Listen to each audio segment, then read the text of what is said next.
April 2007 can be a very, very pivotal time in Black history. There was the controversy over the Don Imus comment calling a Rutgers basketball team nappy-headed hoes. And what was so profound about it, he said those are some nappy-headed hoes. So was that representative of the entire Black female population? Now here I am on Crenshaw Boulevard, the Mecca of Los Angeles. South Central LA is what it was named, but they changed it to South LA a few years ago.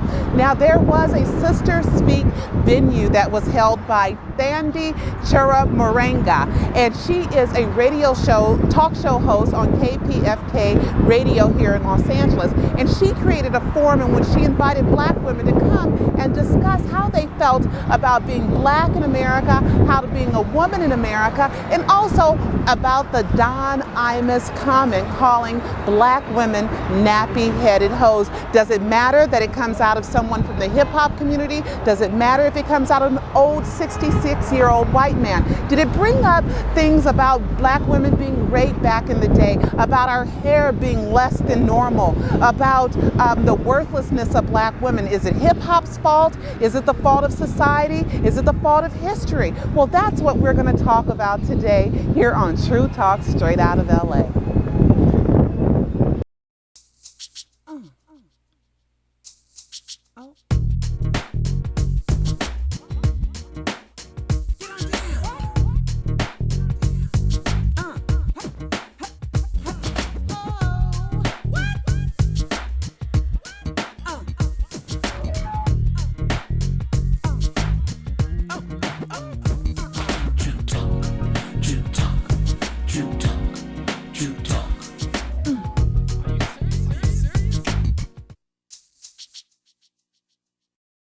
I want to thank you all for coming out. I didn't get to do that. Thank you all for coming out. This is it can be a tedious process, but it's also part of the healing and the wellness. Like I said, we're in a wellness center.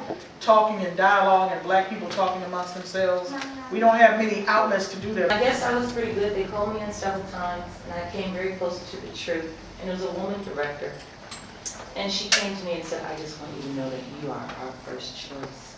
And I'm really fighting for you. But I'm sure the character would not wear her hair like that. Oh, now she's a white woman, and I don't have anything against white women, but what does she know about me? And what does she know about Black women who wear their hair like that? So what does that indicate when you see a Black woman that has her hair like that? How is she? How she is? Maybe she is a, what does, I don't know. Maybe we do terrible things in the night to small children.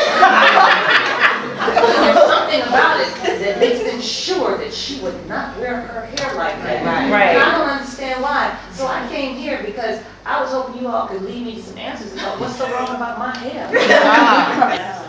And also, I was noticing in the stuff on the internet, there are white people who actually think hoe means Black woman. They don't know hoe even means whore. Hoe means Black woman. That's what we call each other.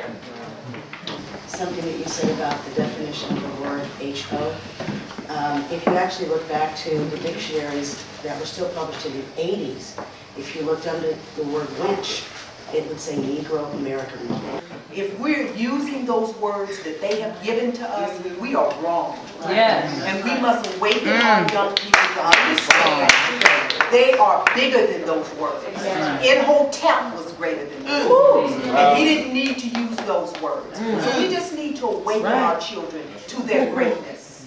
And those young people, this sister, I see them all day. How many of us walk by these young brothers and sisters on the street today that are calling themselves Black Panthers and do not even speak to them? Yes. You must speak to them. Right. You must acknowledge them. Right. We are walking by young brothers and sisters who are awakening their minds and not acknowledging them. So we must awaken ourselves first before we can do anything for our children. I'm just here just to see what everybody else is saying and to really come up with some strategies as far as putting pressure on these young brothers in hip-hop that are wanting to say these things because they think that that's what's going to get them the record deal, and it will, because they're not trying to give deals to anybody that's talking any different. Right. So just applying some pressure and just, talking about love, because I really think it's the issue of love. So that's what heals. Since I've been a child, they had an article in Life magazine about how black girls, like if you held the two dolls, they always get the white girl, the white doll.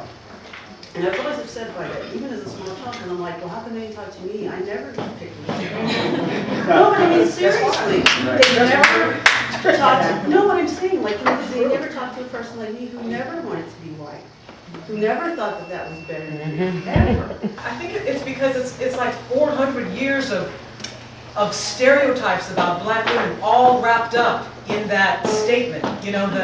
There's just something about it that felt like a fist that was being balled up. And when I heard it at first, I said, maybe that, I didn't hear it originally from the source, so I thought, I just heard people talking about it. I said, I was still questioning that it couldn't really be real. And when I actually heard it and it came to be that it was real, I said, well, when did black folks become politically irrelevant? I mean, how can this kind of statement just be, thrown out there? We must not exist anymore. You know what I mean? And I think that I felt, I've been feeling this sense of frustration about the state of our community. And I think that statement just sort of hit the nail in the coffin for me, for him to be able to let that so casually roll off of his lips. Because it wasn't even that he was trying to, he wasn't angry. It was just sort of just a casual, light banter, like, it was so innocently said. So I thought, wow, that's, we really must be politically irrelevant at this point. The corporate structure that supports the behavior of the Don Imuses.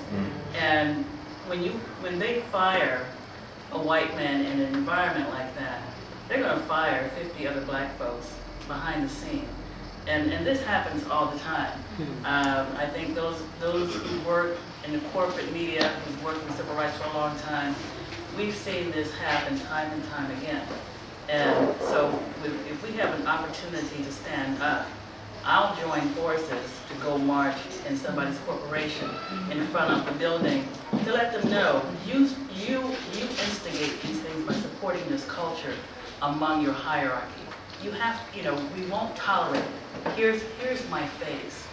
You insulted my daughter, you insulted my granddaughter, you insulted my mother. Yes. And my grandmother, not just me. And my nieces and our men who are powerless to do anything against you because you hold their jobs, you hold our money.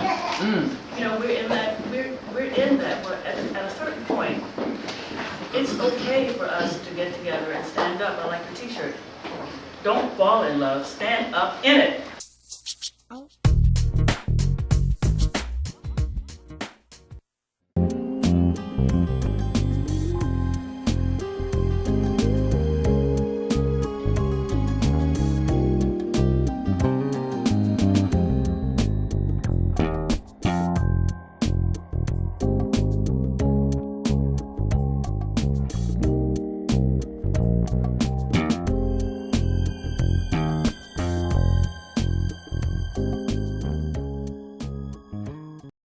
Making a difference in the way you look and feel is business at La Skintique in Englewood. We offer several types of facials, hair care, and Enu rejuvenating cleanser, toner, and moisturizing cream for skincare that enhances ageless beauty. La Skintique, the day spa of your favorite celebrities. Call La Skintique at 310-337-9555.